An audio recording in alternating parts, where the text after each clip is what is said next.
नमस्कार। Chemical kinetics के इस दूसरे वीडियो में आज हम पढ़ेंगे वेग नियम। वेग नियम क्या होता है? इससे पहले वीडियो में मैंने पढ़ाया आपको कि अपक्रिया की दर किन किन कारकों पर निर्भर करती है। तीव्र और मंद अपक्रियाएं, कौन सी अपक्रियाओं की दर निर्धारित की जा सकती है, किन की निर्धारित नहीं की जा सकती, और उसी में आगे का टॉपिक जो है वेग नियम, आज हम इसको पढ़ेंगे। वेग नियम क्या है?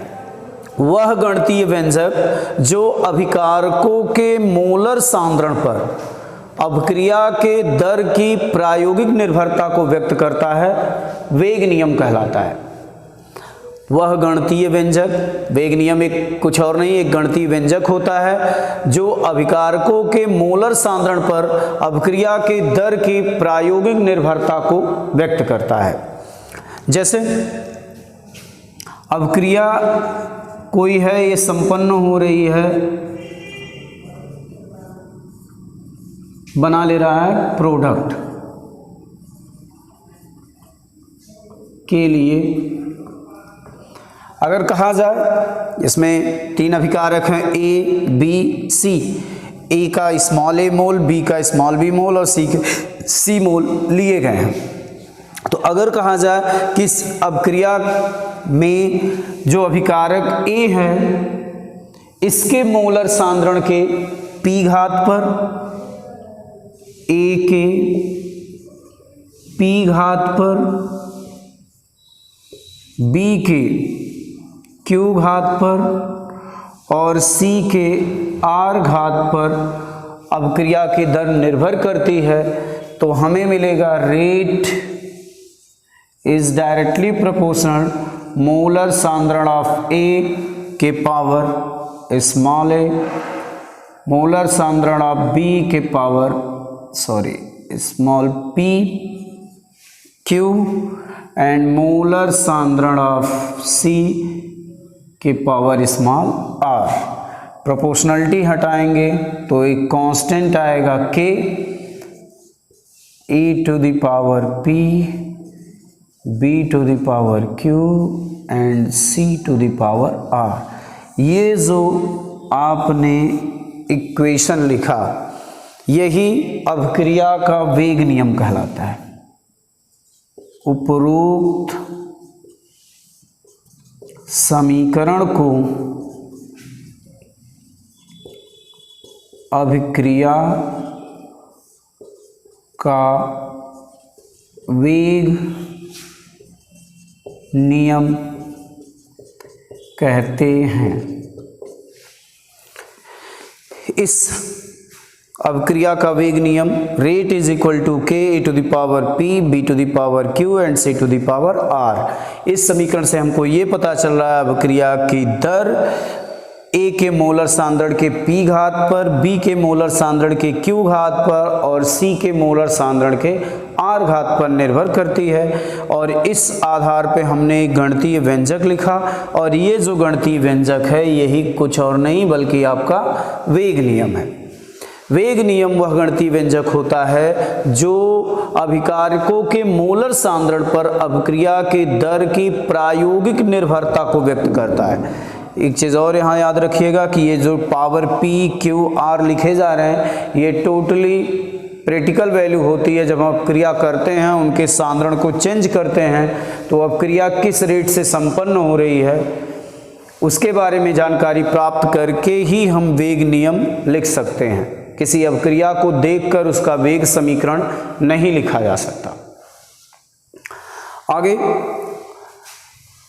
वेग स्थिरांक अथवा विशिष्ट अपक्रिया वेग।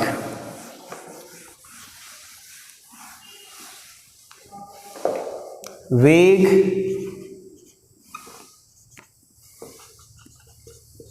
स्थिरांक या विशिष्ट अपक्रिया वेग, ये क्या होता है? अभी हमने एक वेग नियम लिखा। वेग नियम में जो कांस्टेंट प्रयुक्त होता है कि किसी रासायनिक अपक्रिया के वेग समीकरण में या वेग नियम में उपस्थित नियतांक या स्थिरांक k को अपक्रिया का वेग स्थिरांक या विशिष्ट अपक्रिया वेग कहते हैं। जैसे ए बना ले रहा है प्रोडक्ट के लिए रेट आपका ये डायरेक्टली प्रोपोर्शनल होगा a to the power p, b to the power q और c to the power r। तो rate is equal to k a to the power p, b to the power q and c to the power r। ये जो स्थिरांक आया जहाँ k एक स्थिरांक है, इसे अभिक्रिया का वेग स्थिरांक कहते हैं। वेग स्थिरांक कहते हैं। क्लियर? किसी अपक्रिया के दर समीकरण में उपस्थित स्थिरांक को अपक्रिया का वेग स्थिरांक कहते हैं। Rate is equal to k a to the power p, b to the power q, c to the power r में ये जो नियतांक k है उसी को अपक्रिया का वेग स्थिरांक कहते हैं। अब यहाँ एक चीज़ और नोट करिए, यदि A की मोलर सांद्रता बराबर हो जाए B की मोलर सांद्रता के बराबर हो जाए C की मोलर सांद्रता और ये हो जाए 1 मोल पर लीटर यूनिट हो जाए, तो यहाँ क्या हो जाएगा? Rate is equal to k 1 to the power p, 1 to the power q, 1 to the power r और ये हो जाएगा rate is equal to k। Rate is equal to k। अतः किसी रासायनिक अपक्रिया का वेग स्थिरांक उसके दर के बराबर होता है यदि अभिकारकों की सांद्रताएं, अभिकारकों की जो मोलर सांद्रताएं हैं वो एकांक हों। तो अपक्रिया के वेग स्थिरांक की परिभाषा क्या बनी कि यदि किसी रासायनिक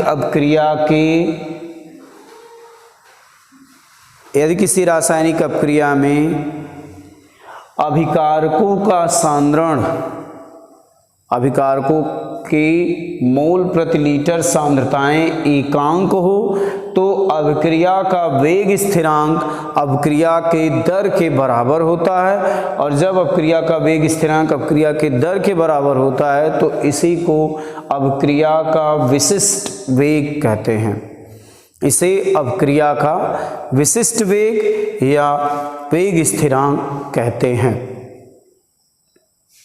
जब अभिकारकों की मोलर सांद्रताएं एकांक हों तो अपक्रिया का वेग स्थिरांक अपक्रिया के दर के बराबर होता है।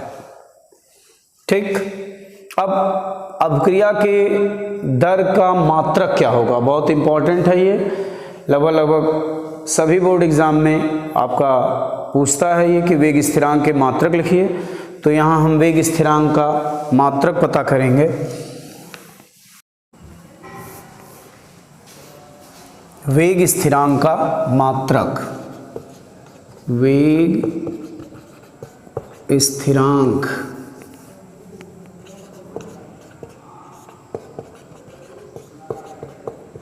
वेग स्थिरांक का मात्रक क्या होगा? जैसा कि आप जानते हैं कि कोई एक रासायनिक अपक्रिया है A, B और C बना ले रही है प्रोडक्ट, और इसका जो दर समीकरण है रेट, ये ए के पी घात पर, ए के मोलर सांद्रता के पी घात पर, बी के मोलर सांद्रता के क्यू घात पर और सी के मोलर सांद्रता के आर घात पर निर्भर करता है।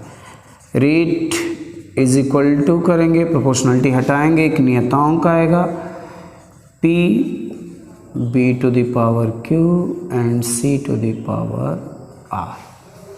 अब हमको इस वेग स्थिरांक के का मात्रक पता करना है, तो के का मात्रक ज्ञात करने के लिए हम यहाँ लिखेंगे के इज इक्वल टू, तो ये हो जाएगा rate upon E to the power P B to the power Q C to the power R. K का मात्रक, दर का मात्रक, रेट का मात्रक अपॉन इनका। तो रेट का मात्रक क्या होता है? रेट का मात्रक आपको बताए थे मोल प्रति लीटर सेकेंड इनवर्स अपॉन ये क्या है, मोलर सांद्रण ऑफ ए।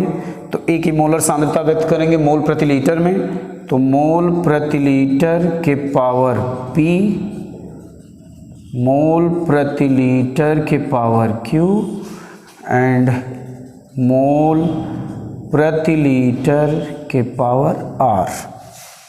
अगले स्टेप में ये हो जाएगा मोल प्रति लीटर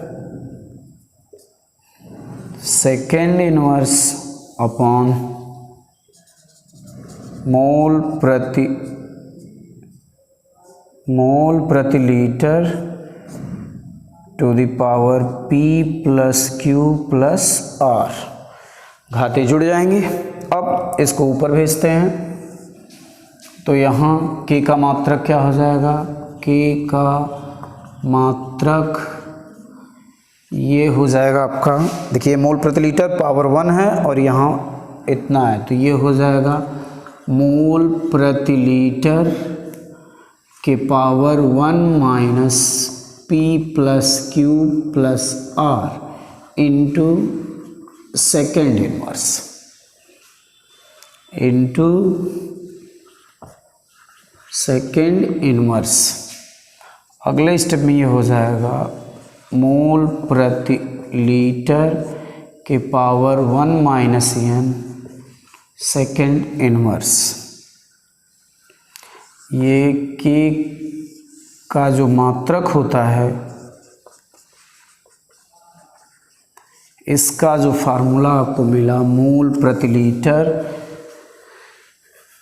के power 1 minus N second inverse, जहाँ एन बराबर P plus Q plus R अभिक्रिया की कोटि है, ऑर्डर ऑफ द रिएक्शन। आगे आपको पढ़ाया जाएगा what is the order of the reaction. तो एन क्या है, अभिक्रिया की कोटि है, ऑर्डर है। तो यहाँ अगर करते हैं प्रथम कोट के लिए या शून्य कोट के लिए एन बराबर 0 के लिए, तो वेग स्थिरांक का मात्रक हो जाएगा मोल प्रति लीटर के पावर 1 मोल प्रति लीटर सेकेंड इनवर्स। दूसरा कंडीशन n बराबर 1 अर्थात प्रथम कोट की अपक्रिया के लिए, प्रथम कोट की अपक्रिया के लिए ये हो जाएगा मोल प्रति लीटर 1 माइनस 1, एन की जगह पे 1 पुट करेंगे तो ये 0 तो 1 हो जाता है, तो ये पूरा 1 हो जाएगा, आएगा मात्रक इसका सेकेंड इनवर्स। तीसरा n बराबर 2 के लिए करेंगे तो ये हो जाएगा मोल प्रति लीटर के पावर -1 सेकेंड इनवर्स। और चौथा कैटेगरी इसमें है n बराबर 4 के लिए मोल प्रति लीटर, n बराबर 3 के लिए मोल प्रति लीटर के पावर -2 सेकेंड इनवर्स। ये अवक्रिया के अलग अलग कोटि में वेग स्थिरांक के मात्रक हैं। ये उनका जनरल फार्मूला है। इस फार्मूले को याद रखिए, बहुत इंपॉर्टेंट है। हर साल बोर्ड एग्जाम में किसी न किसी रूप में पूछा जाता है। के का मात्रक मोल प्रति litre to the power 1 minus n, second inverse. कभी कभी यहाँ समय इनवर्स, मिनट इनवर्स, घंटा इनवर्स इत्यादि भी दिए रहते हैं। मोल प्रति लीटर, सेकेंड इनवर्स, तो कंफ्यूज मत होइए। ये सारे यहाँ समय का मात्रक होना चाहिए। सेकेंड में भी मेजर करते हैं, मिनट में भी मेजर करते हैं।